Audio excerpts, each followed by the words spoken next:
Мы не дадим этому повториться.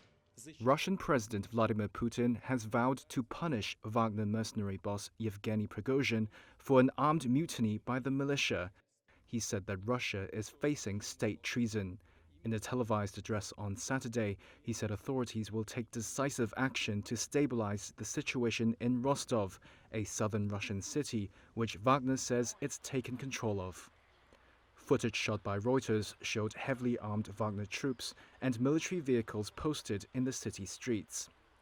A video posted by a pro-Wagner Telegram channel showed Prigozhin seemingly relaxed conversing with two generals at the headquarters of Russia's huge southern military district.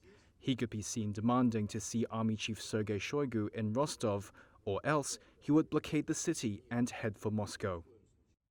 That came soon after Prigozhin announced a march for justice with 25,000 fighters all the way to Moscow to oust the military leadership as punishment, according to Prigozhin, for an alleged Russian airstrike that killed a huge number of his mercenaries.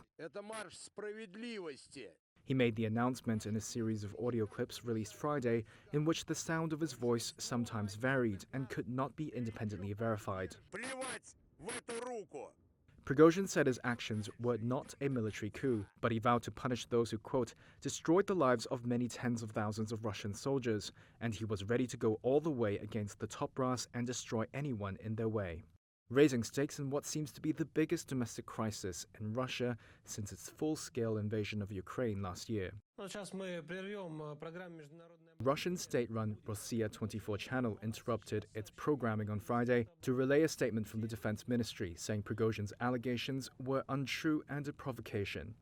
Russia's Federal Security Bureau urged Wagner fighters, quote, not to make irreparable mistakes, not to carry out the criminal and traitorous orders of Prigozhin, and to take measures to detain him. Earlier on Friday, Prigozhin released a video on Telegram that the Ukraine war was based on lies. Why was the war needed?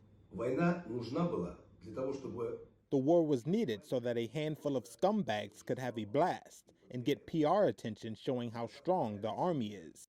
It's the first time he's publicly rejected Moscow's official justification of the war, which is a criminal offense in Russia.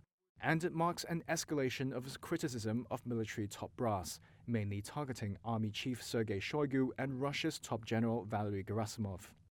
Prigozhin's militia spearheaded the capture of Bakhmut last month at an enormous human cost, and the mercenary chief has in the past managed to exploit Wagner's battlefield success to berate Moscow, while carefully avoiding direct criticism of President Vladimir Putin.